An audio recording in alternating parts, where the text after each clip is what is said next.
Well, we've asked Congressman Kevin McCarthy back again tonight because time didn't allow us to get to a very important issue last night. So here we go. Good evening to you, Congressman. Thanks for having me back. The Senate is getting ready to vote on that massive financial reform bill. Democratic Senator Tim Johnson of South Dakota said yesterday the bill offers protection from the anything goes environment that produced the nation's financial crisis that began under the Bush administration. Local Congressman Jim Costa has voted for this bill. You voted against it. Why are you and the vast majority of the Republicans so set against this reform bill? Well, three main reasons, and the bipartisan vote was actually no. 19 Democrats joined with us. First and foremost, it continues the taxpayer bailout of Wall Street. And the more important thing of number two would be it doesn't deal with the fundamental reason and what caused it, Freddie and Fannie. Now, this is the largest entity that when it comes to housing.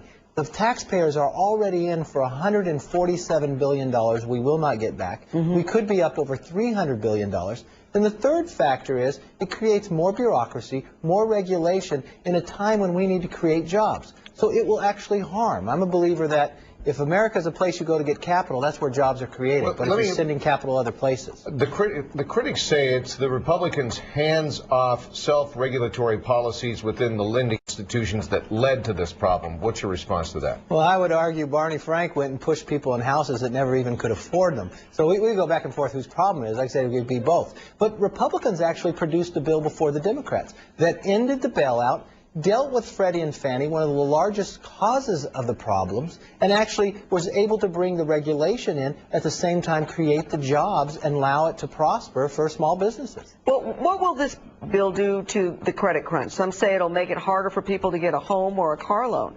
Well, if you even read from the credit unions, one, it puts a new tax upon a lot of banks that had nothing to do with the problem. It'll go after the credit crunch. It creates a new agency that decides what financial offers can go forward. Even from a car loan, we had to exempt that.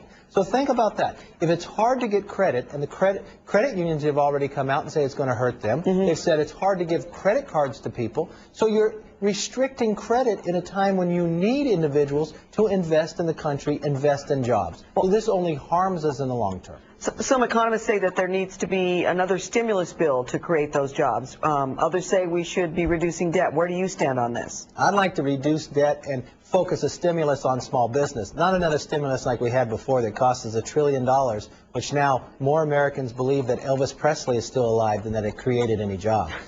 Okay. Congressman Kevin McCarthy. We're going to end on that. Yeah, and when Congressman Jim Costa